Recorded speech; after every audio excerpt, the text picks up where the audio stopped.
gente! Mais um vídeo no canal e hoje eu queria trazer aqui para vocês um tema que já está na minha lista há muito tempo, desde que eu comecei aqui o canal, porque ele tem tudo a ver com os momentos atuais que nós estamos vivendo, que é sobre como a moda foi afetada, né? Como é que a forma que as pessoas se vestiam foi afetada em outras pandemias ou em outras crises de saúde, como a gente está vivendo agora, né? Eu acho que esse é um assunto que todo mundo tem curiosidade de saber, apesar de a gente estar meio farto do assunto pandemia e a gente quer que isso acabe o mais rápido possível. Mas eu vejo que muita gente se pergunta como vai ser o mundo, né, pós pandemia. Principalmente a moda, né, o pessoal que curte moda, que é mais ligado. A gente sabe que vai ter uma mudança drástica aí nos negócios de moda, né, na forma como as empresas produzem, como o consumidor compra, né? Mas também a gente tem que ver essa mudança do nosso ponto de vista enquanto pessoa, né? Como é que a gente vai se vestir quando a gente puder finalmente sair na rua com segurança, sem máscara, vacinados, indo para festas, para casa dos amigos? Será que a gente vai se vestir como a gente se vestia antes? Será que a gente vai ter um estilo mais extravagante, botando todos os looks para fora do armário, ou não, a gente vai estar mais básico? A melhor forma da gente ter um pequeno vislumbre do que o futuro pode ser é a gente conhecendo o que aconteceu na história em outras situações como essa, né? Você entende como nós chegamos aqui e consegue vislumbrar melhor para onde vamos. Então, o Crônicas da Moda de hoje vai te contar a história das modas de outras pandemias.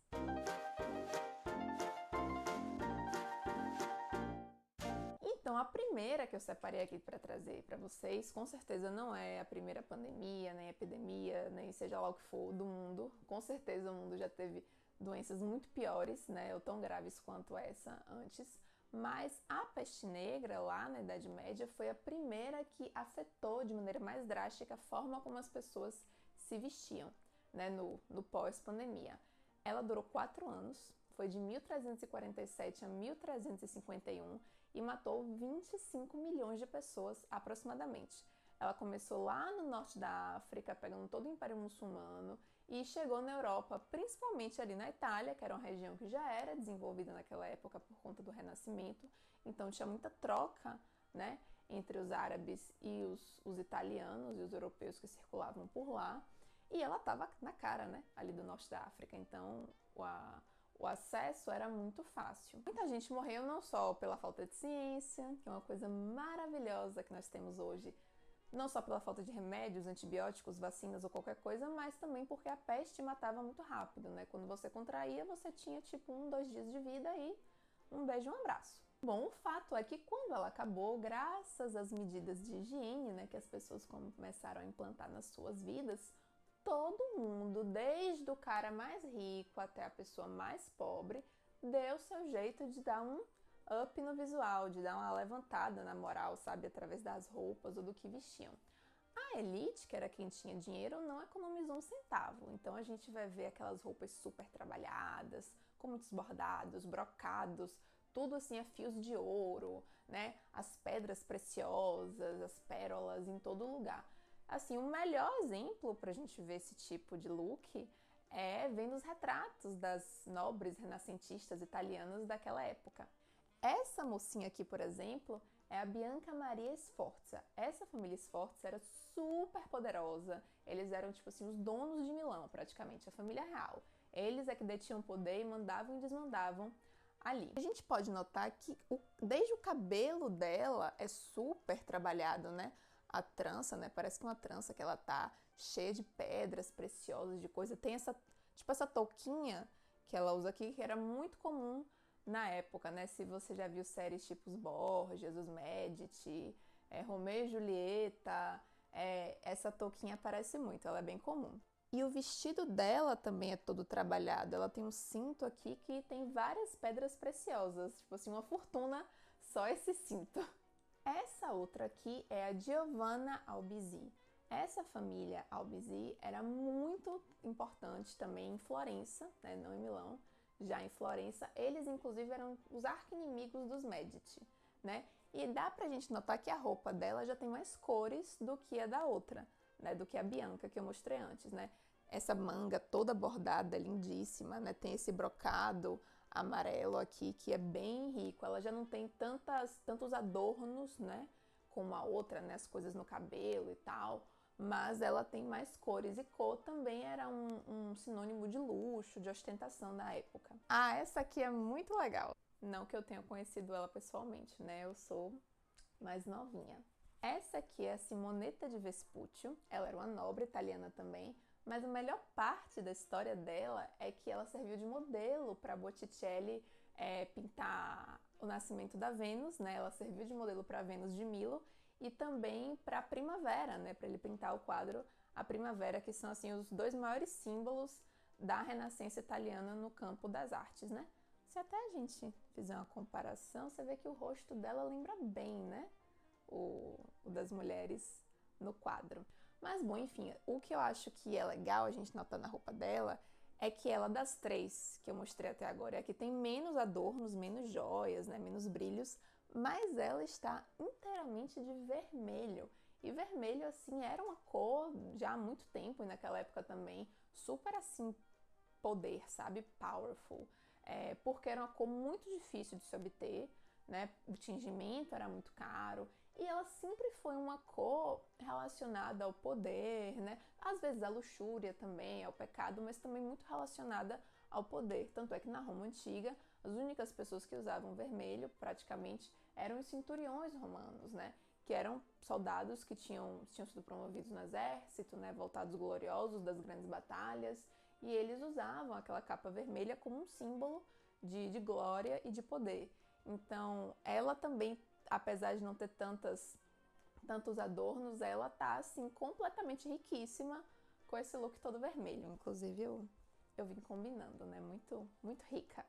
Como eu disse, todo mundo deu seu jeito de dar um up no visual, inclusive os camponeses. E eles conseguiram isso através das cores, né? Eles descobriram novos modos de tingir as roupas que eram mais baratos. E assim, para eles isso foi uma revolução, porque, como eu falei, tingir roupas, tingir tecidos era algo muito caro. Então, realmente era só restrito ao nobre do nobre do nobre, né? Fora que os camponeses trabalhavam na terra. Então, eles usavam roupas bege, marrom, preto, né? Eles praticamente viviam camuflados na terra. Então, quando o cara consegue tingir lá um tecido e botar uma cozinha no dia a dia, pô, ele já se sente, porra, um rei, né? Então, esse foi um jeitinho também que os camponeses encontraram de dar um up no visual e na moral também, que estava muito baixa. E claro que a burguesia também não ficou atrás nesse rolê. Eles eram a classe que tinham ascendido muito, né? Então eles tinham dinheiro, mas faltava o glamour. Mas eles rapidinho deram um jeito de comprar, também não economizaram para se vestirem como nobres e terem todos aqueles adornos, para que eles ficassem os mais próximos daqueles que, assim como eles, também tinham dinheiro, mas tinham uma posição mais elevada, porque já vinham de famílias ricas, né? Então não trabalharam por aquilo, né? Viviam deitados em berço esplêndido, porque já eram donos de terras ou qualquer outra coisa. E aí foi nessa época que foram impostas as leis suntuárias. Eram leis que regulamentavam o que cada classe social poderia vestir. Elas já tinham aparecido várias outras vezes no mundo, né? Na Grécia Antiga, no Império Romano, na China, no Japão, no islamismo, né? E elas sempre estavam associadas ou a alguma questão religiosa, né? Tipo, quem é muçulmano pode usar tal coisa e quem não é muçulmano não pode usar tal cor ou tal adereço, ou seja lá o que for. Ou, nesse caso da Itália renascentista, por questões sociais, né? De você diferir classes sociais. A nobreza e quem era mais rico sempre quis se diferenciar. É um traço humano até hoje, né? A gente sempre está buscando se diferenciar. Só que naquela época as diferenças eram bem mais acentuadas e impostas por leis, né? Imagine. Então começaram a se criar várias leis que diziam que cada classe deveria usar. Essas leis permaneceram aí durante muito tempo. Nessa época do Renascimento, por exemplo, os vendedores de Milão foram proibidos de usar seda, por exemplo, porque seda era um tecido muito nobre para um cara que vendia coisa na rua, né? Por mais enriquecido que ele fosse com aquele trabalho. No final do século XVII, lá por volta de 1670 e alguma coisa que eu não vou lembrar a data certa agora, o rei Luís XIV impôs uma lei suntuária, né, que impedia ou restringia, na verdade, o uso dos sapatos de salto com sola vermelha aos nobres do seu entorno. Ah, você acha que foi Labutin que inventou o sapato de salto com sola vermelha? Não foi ele, não. Foi a invenção de Luís XIV, só quem podia usar os sapatos de sola vermelha eram os nobres que estavam ao seu redor. Teve também outra lei em Pádua, que exigia que as prostitutas usassem capas vermelhas, né? Esse tipo de coisa. Agora, o lance dessas leis era o seguinte: o povo estava 100% nem aí. A galera tá, ok, valeu. Todo mundo dava seu jeito de entrar na moda do rei, do nobre, da rainha, seja de quem fosse. Essa do sapato vermelho, por exemplo, os camponeses, né, os plebeus, eles pegavam tinta e pintavam os sapatos de vermelho, a sola do sapato de vermelho. E voilá, estão na moda. Agora eu vou dar um salto aqui de bem uns quase 300 anos, a gente vai sair lá da Itália renascentista, né, que a gente estava, demos uma breve passadinha pelo final do século XVII, e agora eu vou lá para o final do século XVIII, que é quando acontece a Revolução Industrial. Quando vem a Revolução Industrial, essas leis suntuárias, bom, ninguém já cumpria esse negócio, né? E elas passam a ser desinteressantes, né? Afinal, capitalismo, meu bem. A gente precisa criar desejo nas pessoas de compra e as pessoas precisam ter como comprar essas coisas. Então não adianta a rainha, a imperatriz, seja lá quem fosse, colocar um vestido rosa e aquilo virar moda, mas ela dizer, olha, só as minhas damas de companhia podem usar vestido rosa. Você que é filha de um burguês, você que trabalha no campo, não pode. Isso não era interessante para essa nova era industrial que estava surgindo, né?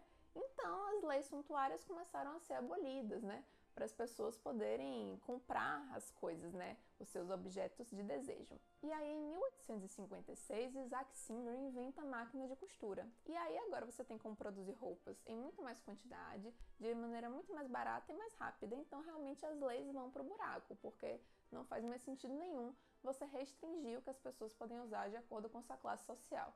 Agora a única coisa que restringe é o money. Essa popularização, essa democratização de certas modas foi muito interessante economicamente. Agora a resposta veio, né? Você não achou que os nobres não iam encontrar um jeito de se diferenciar de nós, pobres mortais, né? Foi nessa época, nesses meados aí do século XIX, 1850, 60, né? Que surgem as grandes saias rodadas à la Sissi, a imperatriz da Áustria. Ela é o melhor exemplo disso. É um visual meio princesa, né? É mais ou menos desse look que nasce o visual princesa da Disney que a gente conhece. Mas isso é assunto para outro vídeo. Essas saias rodadas, elas impunham um distanciamento, se não social, mas quase físico, né? Porque você não conseguia nem chegar perto de ninguém. Quando você ia falar com a mulher, sempre tinha uma saia enorme entre você e ela. Se fossem duas mulheres, então, eram separadas por uma boa distância, né? Do diâmetro dessas duas saias que eram realmente muito rodadas. Por isso que as portas, né, dos palácios sempre eram tão grandes, porque não tinha como passar com essa saia por uma portinha pequena. Bom, mas aí voltando às doenças, essa moda das saias super, ultra, mega rodadas só acabou graças a um cara chamado Robert Koch. Ele não era estilista, nem nada ligado à moda, ele era médico e ele foi o cara que descobriu que a tuberculose era causada pelos germes e não por ar poluído ou ruim ou enfim qualquer outra causa lá que as pessoas inventavam porque não tinha ciência. E aí isso foi uma revolução porque começou a ter várias campanhas de higienização, né? Para as pessoas lavarem mais as mãos, tossirem num lenço, né? Ou virarem o rosto quando forem tossir, espirrar ou algo do tipo, né? As saias das mulheres rapidinho enxugaram porque era menos espaço, menos volume para você ter acúmulo de germes, né? Então elas ficaram um pouco mais justas. Os espartilhos ficaram menos apertados, né? Porque o espartilho com essa saia rodada toda, ele era muito justo. Então ele comprimia as suas costelas e afetava muito a sua circulação sanguínea, né? Então respirar era quase um mega esforço. Então eles se afrouxaram E os homens que estavam na moda ter aquelas barbas grandonas, tipo Dom Pedro II, sabe? Aquele bigode, aquelas barbas que vinham até aqui.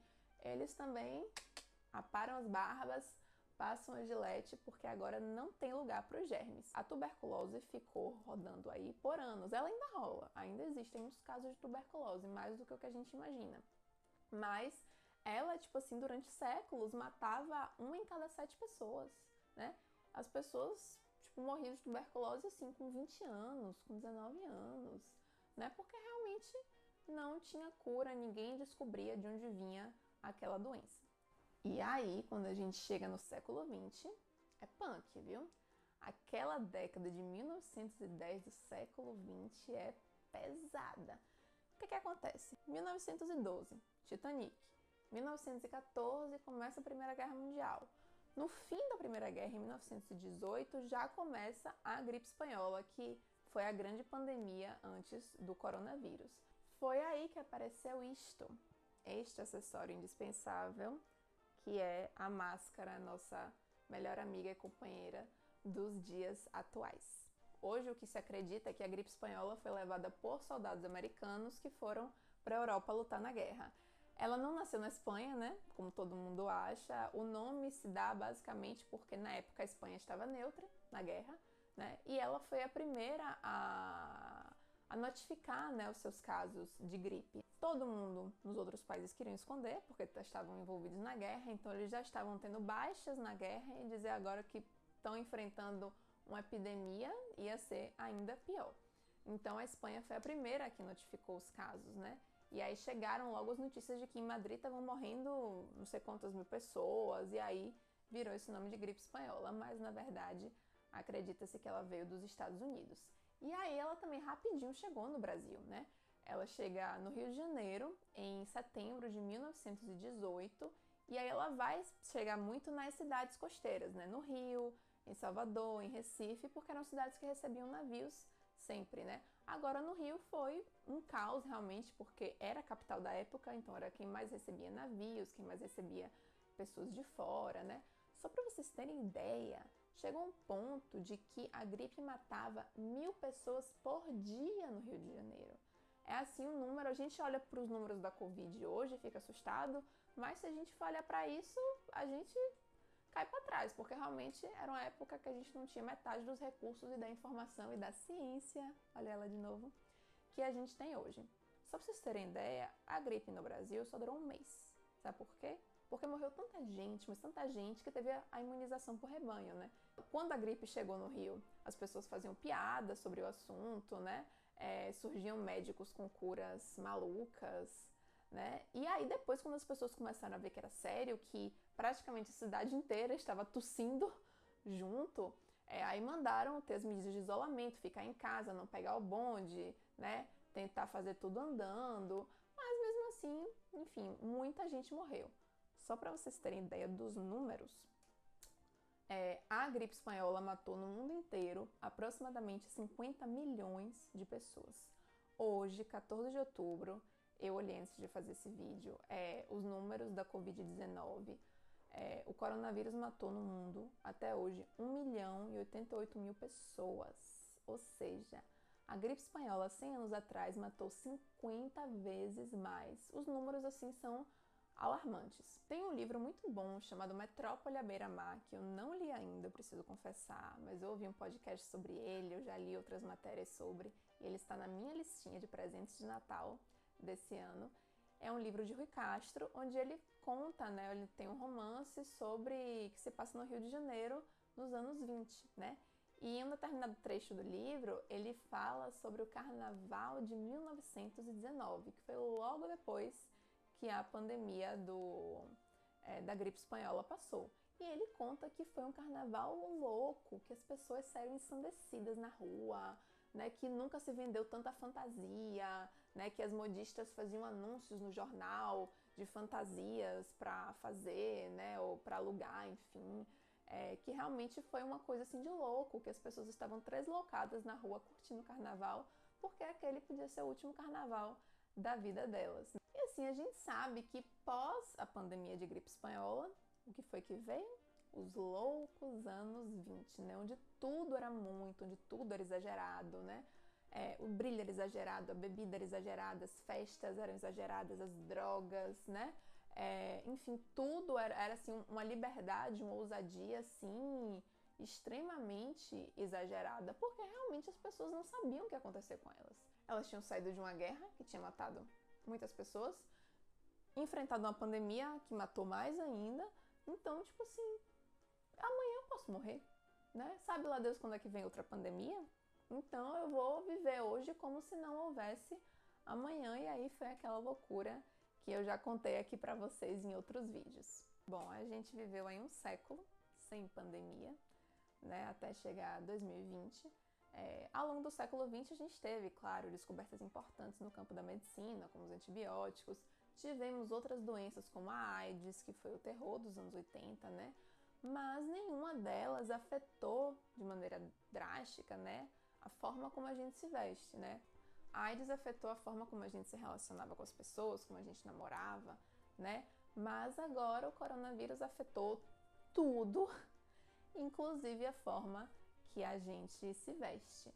E aí eu acho que o que fica agora é a reflexão, né, da gente pensar, baseado em tudo isso que eu contei para vocês, da peste negra, da gripe espanhola, da tuberculose, o que é que vai vir, né, no ano que vem, talvez, ou enfim, não, quando a gente tiver vacina e pudermos sair seguros e felizes de casa. Eu acho que a gente vai ser muito mais cuidadoso, talvez a máscara fique com a gente aí muito mais tempo, né, do que a gente imagina. Mas eu acho, assim, que nós vamos ser muito extravagantes. Pelo menos eu, gente, vou dizer um negócio pra vocês. Eu vou ali no mercado, eu me arrumo toda. Eu boto, assim, uma roupa bonita, não aquelas roupa de ficar em casa, né, normal, que normalmente eu ia pro mercado, não. Eu boto a roupa, o sapato, arrumo o cabelo, boto o melhor brinco, porque é um acontecimento pra mim sair de casa. É um acontecimento gravar vídeo aqui pra vocês, que é o dia que eu me maqueio, né? Porque nem pra sair agora eu me maqueio mais. Hoje eu botei batom, eu amo este batom. Estou sem poder usar porque agora a gente só sai de máscara, né? Então eu boto aqui pra falar com vocês porque vocês merecem. Então é isso. Eu espero que vocês tenham gostado do vídeo de hoje, né? Depois me contem aqui o que acharam, o que é que vocês acham que vai acontecer nesse nosso futuro próximo na moda, pós-pandemia. Eu espero que a gente não tenha um vídeo como esse tão cedo aqui em nenhum outro canal que fale sobre moda. Então, fiquem em casa, se cuidem, se protejam, cuidem dos seus e de quem mais vocês puderem. Um beijo e até o próximo vídeo.